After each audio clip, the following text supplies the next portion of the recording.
in heaven ain't no accident. I'm asking him to stop sex trafficking and African crime on African assassination. Eminem 2.0, welcome back to the Matrix. We're still here. Yes.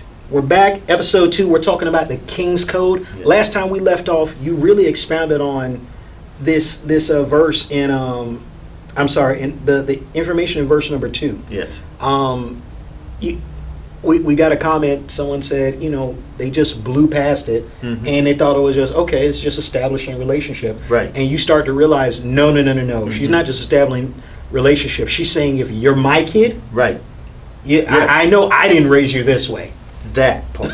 Right. So she's not just establishing relationship. Mhm. She's establishing expectation. expectation and order. Yeah. And I think that's really had a important. principal who used to say to me, she says, inspect what Mhm. you expect. And Okay. I think as parents, there comes this time that we're expecting things from our children, but we don't inspect it. We leave it to someone else to do it. Okay, see, now I got to jump in there, and I'm Okay. crazy we're not done with 2 yet. My child is grown. We got us. Right. I'm grown. I'm in my 30s. Right? Can you still inspect what you expect out of me? When does that parentage thing stop? Because obviously, Bathsheba didn't want to hear none of that Right. with Solomon. Right. You weren't going to tell her you couldn't expect Right. anything else. So is there a stopping point? Is there a back-off point? Or is that parenting relationship exactly what it is? It's a death do us part type of thing. Yeah, no, it's a continuous thing. It's a forever thing, because the one thing you want is You're not to just be telling me able that to- because I'm sitting here, right? No. The thing you want to do is you want to continue to get from God. Okay. That whole wisdom thing isn't just about you. The wisdom thing is about God. How do I keep pouring into my children? How do I keep pouring into this relationship? And this is why it's so important that you understand the relationship as a parent has to be the paramount relationship. And if the friendship happens, so be it. But your first relationship isn't about being, we're don't wanna best go down a buddies, funny we're hole. best friends. It's about this one thing. For me to be able to pour into you, it's going to be about the level you receive from me. So we can't be friends. Well, I'm so sorry. Not if you sing it, but Not if I sing it like that. Okay, Yeah. no, I get that, and that was Okay. out of tune anyway. Yeah. But so I just find it intriguing. Again, Solomon's reaction to this. Mhm. He's the king. Right. He's the richest king Right. in essentially history. Apparently, we got scholars that tell us.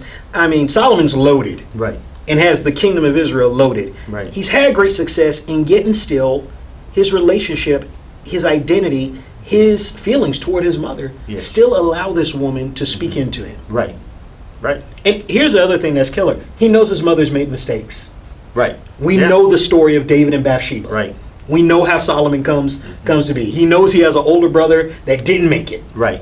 Right. because their first kid doesn't make it. So, I've seen a lot of people, your parent makes a mistake, your parent screws up, and that is your escape clause to not Yes. listen to them. Exactly.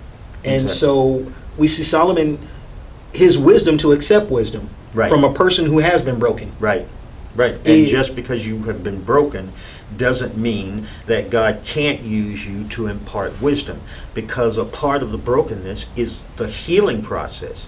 And if you truly allow God to heal you, you can then give wisdom to somebody else, because that's God's expectation. Not that's just that you're broken and you get to have testimony. I've been broken. The testimony is that you have been broken. Uh-huh. But you are now giving what it is God has given to you in order to be healed.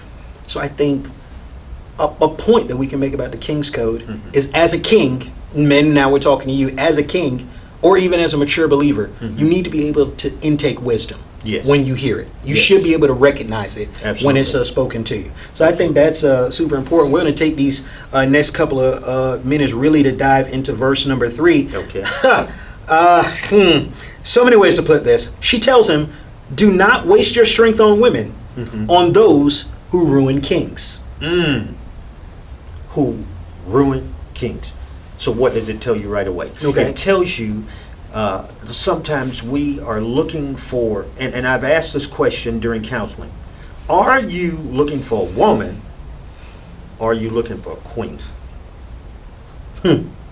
See, if you just looking for something to get your little wild oats off, then you're looking for a woman.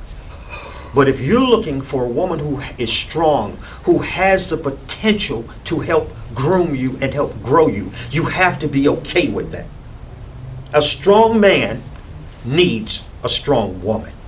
You know, one of the things I was telling somebody when I spoke to him, I said, you know, we don't understand that scripture where Paul says,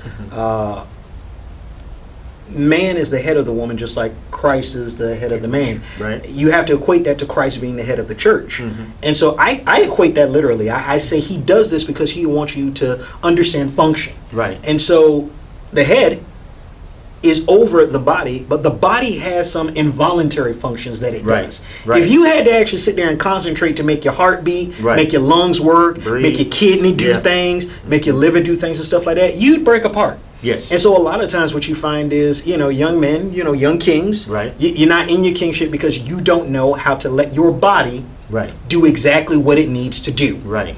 Because your body has some involuntary functions. Right. You can't try to control those. Right. You can't try to hold on to those and make them work. Right. She has to be free to do exactly what she needs to do because she's your body. God gave her to you. Right. And like you said, strong man, you need a strong body.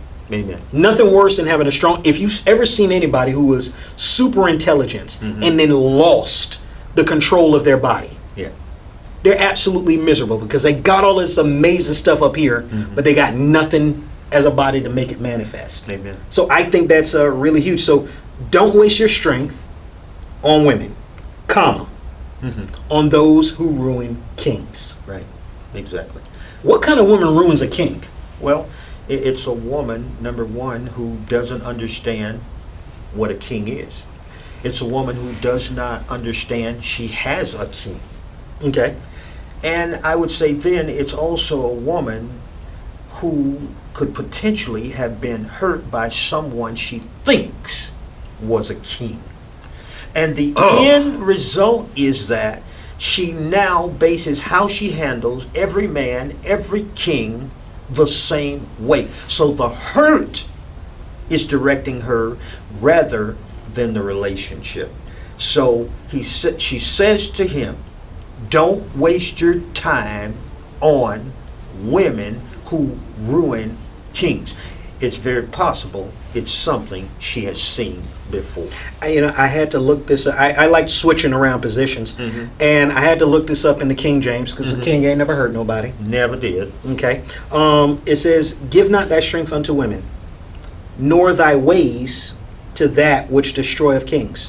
So in the NLT it says, don't give your strength to women Who ruin kings. who ruin kings.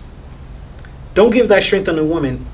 And also don't give your ways. Now that's good. Your So- ways. Think about this.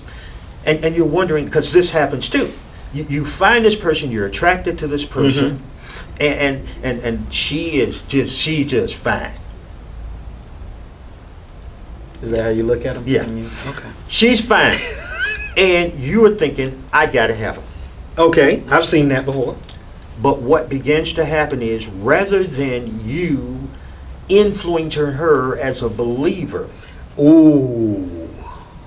you began to change your ways, and she begins to ruin you as a king. You start changing to adapt to her Exactly. rather than you walking in your king. And I think people, I've heard this from a lot of guys, she has to let me be the king. And I got issue with that because, there's an old saying, it's not, I don't think it's a Bible saying, but it's heavy as the head that wears the crown. Because you get all the missiles, you get all the arrows, you get all the faults, everything, it falls on you, it falls on your shoulders. And so there is no let you be the king. You're either the king or you're not. Right. You either wear the crown or you do not. Right. So you're either going to be the leader or you're not. You're going to be the influencer Right. or you're not. Well, you're going to be the influencer no matter what you think. Because I can Say that. remember back in the days when I had not only forked tongue, I had cursing tongue. And what Is I that a found superpower? out, I don't know if it's super, but I know it was destructive. I'm doing a bunch of using profanity-laced sentences. I'm just doing a whole bunch of stuff. Okay. And what I came to find out, what I was doing, guess who else was doing it? My queen. She was doing it. Why? My ways were affecting her. I think the other thing I want to make sure we don't want any women to think is that this is not about the old school, you've got to submit to him. But when God puts something together, I want you to think about this. I've got a corporation. Forget the corporation. I've got a partnership. When the partnership is formed, all these guys are coming together and they said, we've got a limited partnership. You've got all these guys, but guess what has to happen? There has to be submission. a managing partner. Everybody gets input, but there has to be this one. So when we say let him be the king, when you get married, you've got to ask yourself the question, do you want to be the queen, or you want him to be the king, and then you both abide in this kingdom where you allow God to direct your path? I think something that we can really take from this, especially when looking at a king's way, don't give your strength to the women, especially those who are going to let your ways lead you away from God, make Right. your ways, tear up your kingdom. Yeah. You want somebody who's going to help build up your kingdom. I know we're running short on time here, but I think it's thy ways that destroyeth kings. There's something about that you can actually get with somebody Yes. that can make you do something Yes. to turn you into a certain person. I've heard Yes. people say, before, I love that person, but I didn't like who I was Right. when I was with them. that person. Yes. And that's what we have to be aware of. We got to. Listen, we're not done just yet. Continue to keep coming down the bunny hole with us. King's Code's not over yet. If you want to stick with us, please do so. Like this video, comment on this video down below. Let us know what you think. Share this video and give somebody the gift of Eminem 2.0. 2.0. We'll be right back. Amen. This is an M&M 2.0 circuit break. Crime on African, assassination, sin in the congregation, elders saying all to bring separation.